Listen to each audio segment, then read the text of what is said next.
L'année dernière, la Fondation France-Israël a organisé un premier voyage, a emmené une première délégation de descendants de Justes sur les pas de leurs ancêtres à Yad Vashem, voir le mur des Justes et se recueillir, se souvenir et honorer leur mémoire.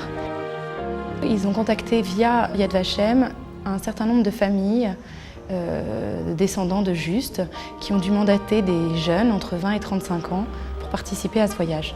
Du coup, la Fondation m'a contactée pour me proposer de partir cette année avec eux en Israël pour me souvenir avec eux et prendre conscience de l'héroïsme de nos grands-parents à travers leur histoire et à travers de l'histoire du peuple juif.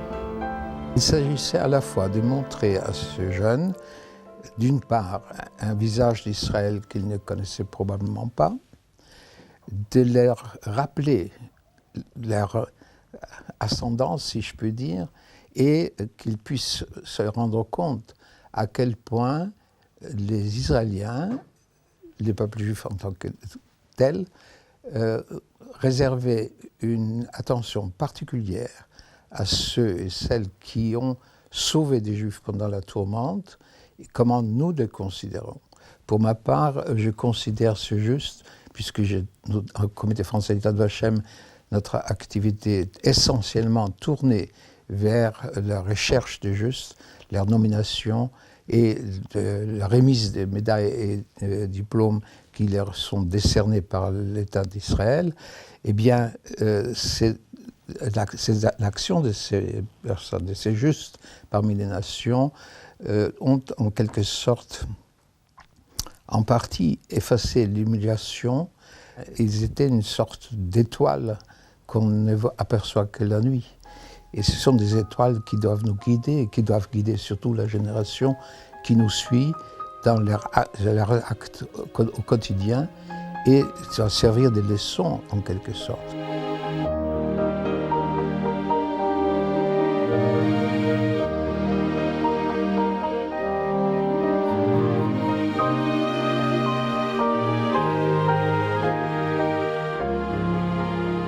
Mes arrière-grands-parents n'ont jamais parlé de ce qui leur était arrivé. Mon arrière-grand-mère l'a appris, alors que sa mère venait de mourir, l'a appris sur le cercueil de sa mère, le jour de l'enterrement, a vu la plaque marquée Juste, reconnaissance de Juste. Et j'avais envie d'en savoir un peu plus, de savoir pourquoi est-ce qu'elle avait obtenu tous les deux, pourquoi est-ce qu'ils avaient été reconnus comme justes, d'où venait cette reconnaissance, quels avaient été leurs actes, quels sont les risques qu'ils avaient pris pour sauver plusieurs familles. Et voilà, pourquoi est-ce qu'ils c'était des héros. Et comme ils ne nous en ont jamais parlé, j'avais envie d'aller sur place et en savoir un peu plus sur leur histoire, essayer de rencontrer les rescapés des familles qui nous parlent un peu de leur ressenti, comment eux, des années après, se souviennent encore de cette période. Et puis aussi, surtout avec du recul et après être rentrée, je voulais que les jeunes de France se souviennent que la France n'a pas été uniquement une terre de collabos, qu'il y avait autre chose que le régime de Vichy pendant la Seconde Guerre mondiale et qu'il y a aussi des gens, des hommes, des femmes, des familles qui ont donné leur vie d'une certaine manière pour en sauver d'autres, ont pris des risques inconsidérés et d'aller sur place, c'était un moment très fort et un moyen incroyable pour prendre conscience de tout ça.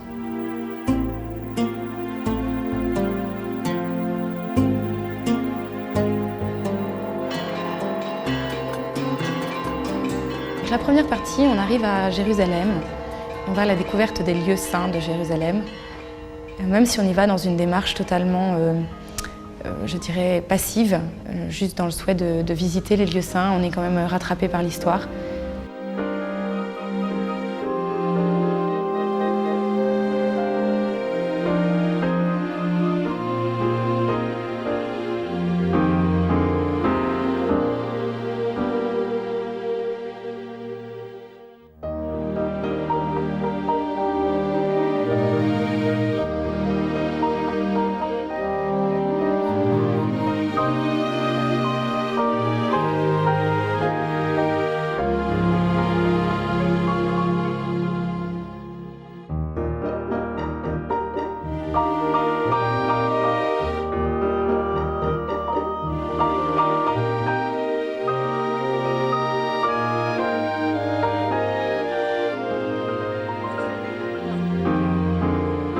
Ensuite, on a eu la joie de pouvoir retrouver des rescapés, sauvés par les familles des descendants qui étaient là.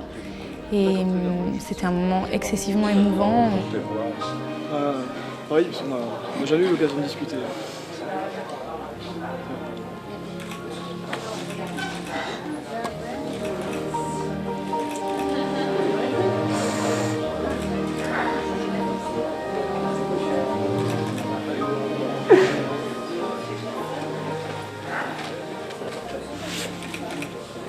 C'est la manne qui nous suit. Je te vois, alors je pense.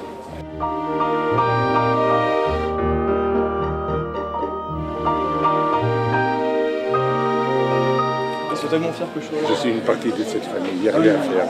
Ah oui, oui, totalement. Totalement.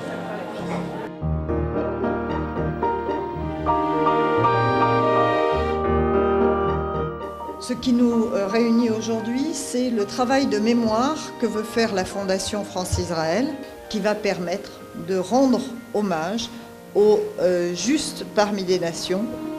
Le moment que nous sommes en train de vivre est un moment particulièrement fort dans la vie de chacun d'entre nous, mais plus particulièrement dans la vie de certains petits-enfants de justes qui sont là et qui vont rencontrer pour la première fois ou pas des rescapés sauvés par leurs grands-parents.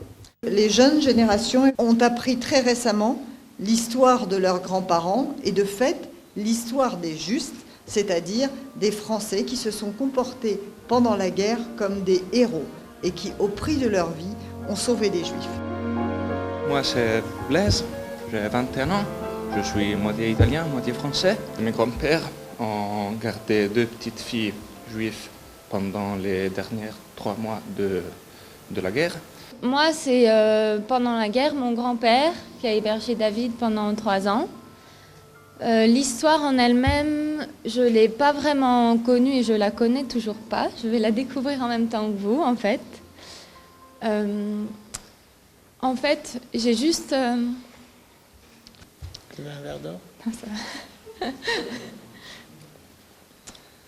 En fait, j'ai été au courant de cette histoire à la remise de la médaille des Justes, donc c'était en 1997.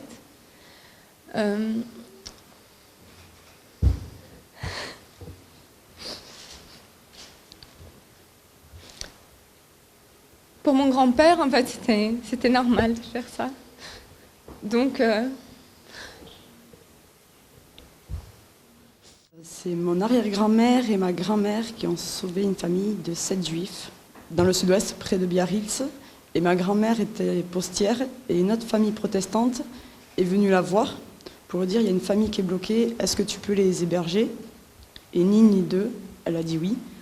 Et si je suis là aujourd'hui, c'est vraiment pour elle et pour la foi qu'elle m'a transmise quand je l'ai vue le dernier jour avant qu'elle meure, qu'elle me racontait son histoire et...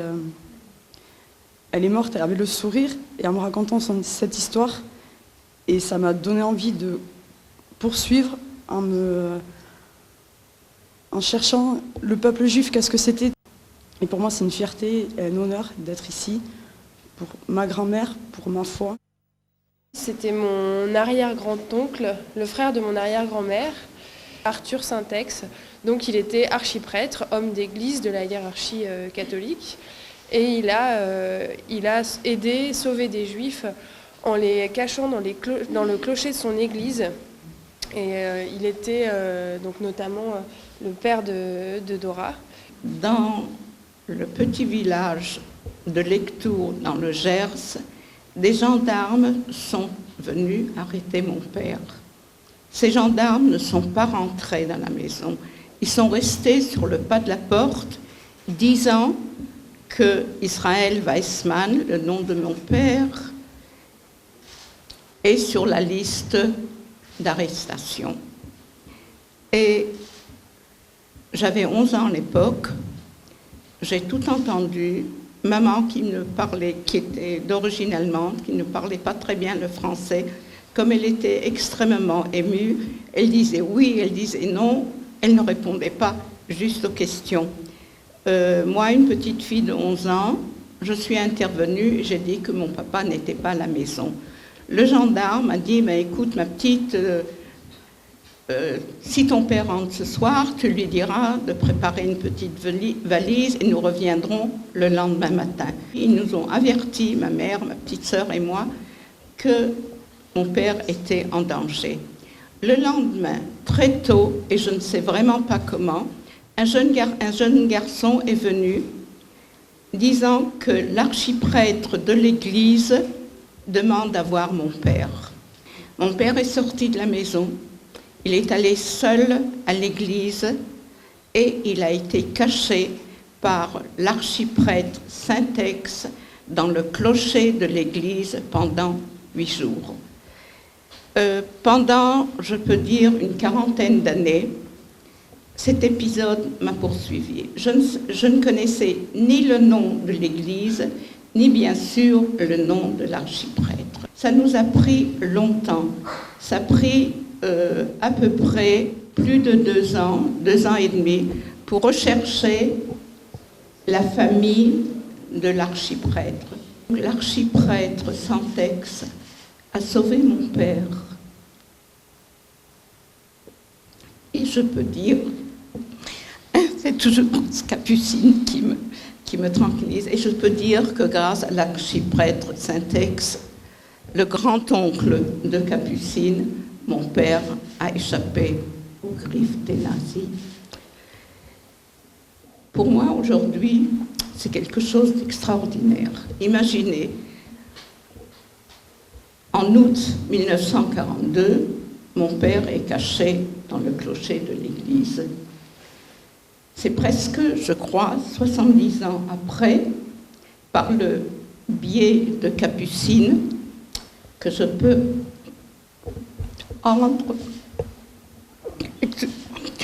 rendre hommage à cet archiprêtre qui, au péril de sa vie, de sa fonction, a sauvé des Juifs qui étaient condamnés à mort. Merci.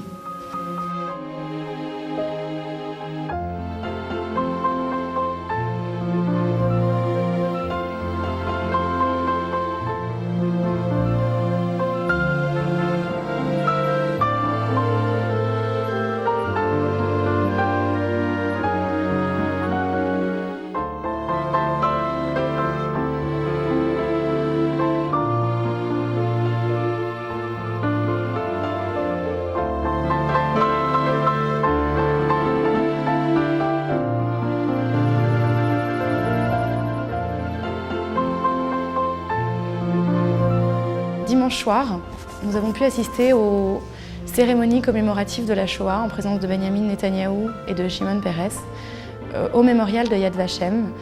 Et c'était une cérémonie la nuit, excessivement recueillie pour tout simplement rendre hommage aux 6 millions de morts et de victimes de la Shoah.